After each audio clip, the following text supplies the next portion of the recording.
Como dijimos anteriormente, los pecados eran transferidos del pecador al cordero, del cordero al sacerdote, y el sacerdote los metía dentro del santuario terrenal.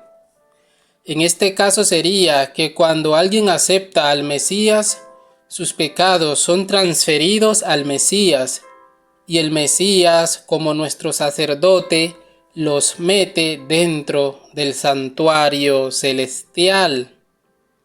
Por eso en el día de expiación o el día del juicio se hacía la purificación o la limpieza del santuario una vez al año. Esto significa que llegando a los últimos días de este mundo, nuestro gran sumo sacerdote haría la purificación del santuario celestial. ¿Y dónde dice la Escritura que el santuario celestial sería purificado? Bueno, en la cadena profética, en Daniel 7, se nos presenta la escena de juicio. Pero en Daniel 8, tenemos aún hasta una fecha.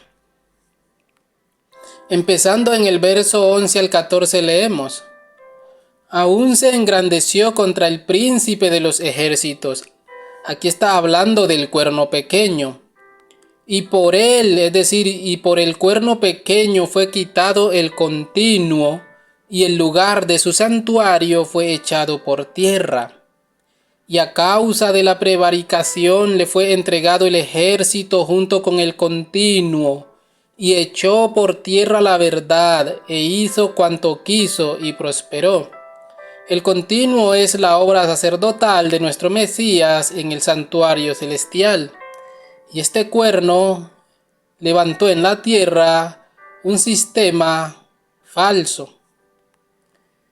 El verso 13 dice: Entonces oí a un santo que hablaba, y otro de los santos preguntó a aquel que hablaba: ¿Hasta cuándo durará la visión del continuo y la prevaricación asoladora, entregando el santuario y el ejército para ser pisoteados? Y él dijo: hasta 2300 tardes y mañanas, luego el santuario será purificado. No vamos a entrar en detalle sobre esto, pero sería bueno decir que esta fecha llega hasta después de 1798, que cae el cuerno pequeño. Así como vimos en la cadena profética de Daniel 7, el juicio inicia después que cae el cuerno pequeño, es decir, Roma papal. Ahora volvamos otra vez al ritual que se hacía en el día de expiación. Como dijimos al inicio, cuando aceptamos al Mesías, nuestros pecados son perdonados, pero no son eliminados de los registros. Es en esta obra de juicio que serán borrados todos aquellos pecados de los cuales nos hemos arrepentido, confesado y abandonado, y serán dejadas solo las obras buenas que por la gracia de Dios hemos hecho. Por eso el pueblo en este día debía arrepentirse genuinamente. Mis hermanos, el plan de la redención no terminó en la cruz, apenas fue el inicio. La obra que nuestro Señor Jesucristo desempeña en el santuario celestial es tan importante como fue su muerte en la cruz. ¿Para qué se hacía el juicio? Levítico 16, verso 16 dice: Así purificará el santuario, a causa de las impurezas de los hijos de Israel, de sus rebeliones y de todos sus pecados. De la misma manera hará también al tabernáculo de reunión, el cual reside entre ellos en medio de sus impurezas. ¿Qué debía estar haciendo el pueblo?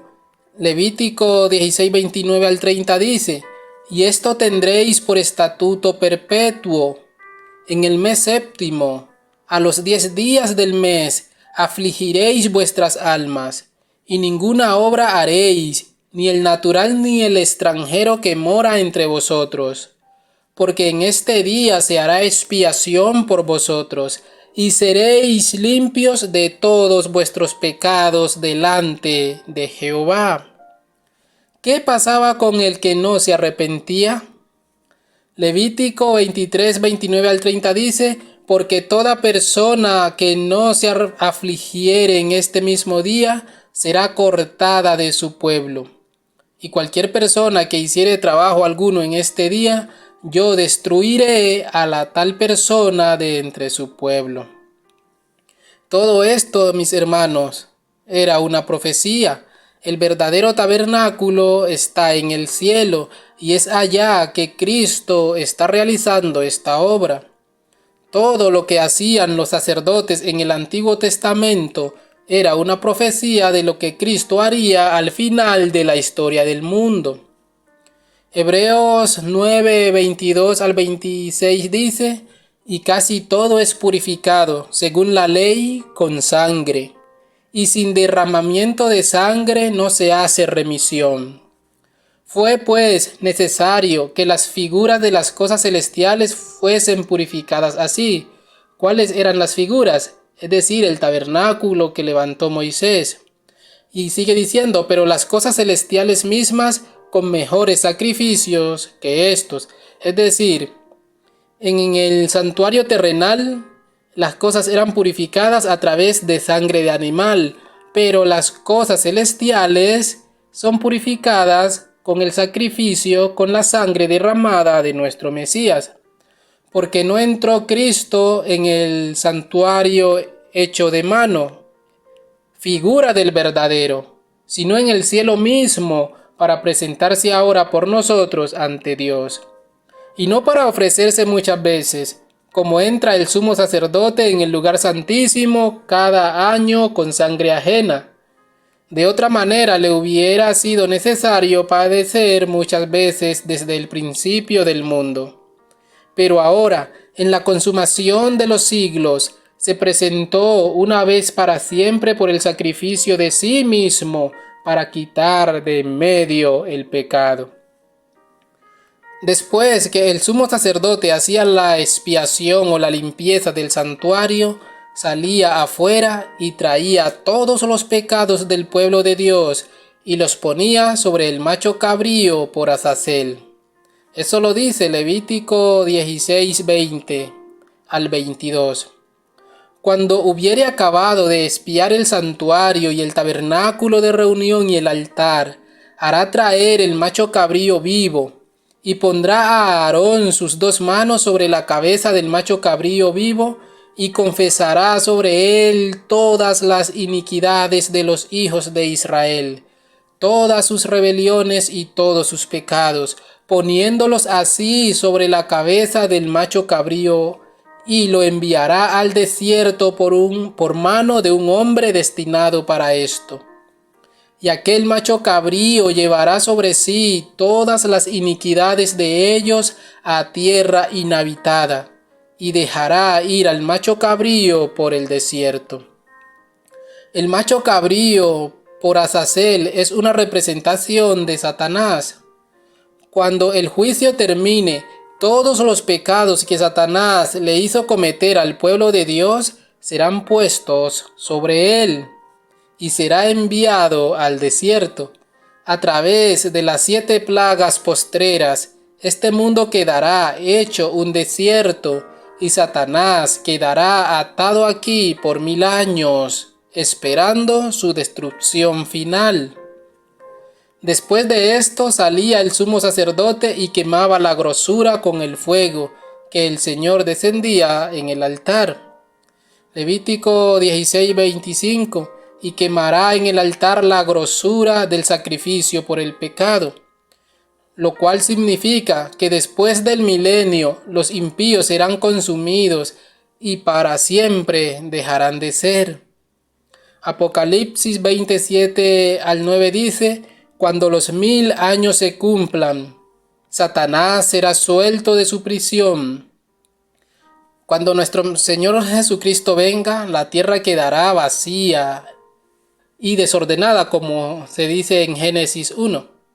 Nadie quedará vivo. El pueblo de Dios será llevado al cielo por 1000 años, y después de los 1000 años nuestro Señor Jesucristo viene, y resucitan los impíos, y entonces Satanás será suelto de su prisión.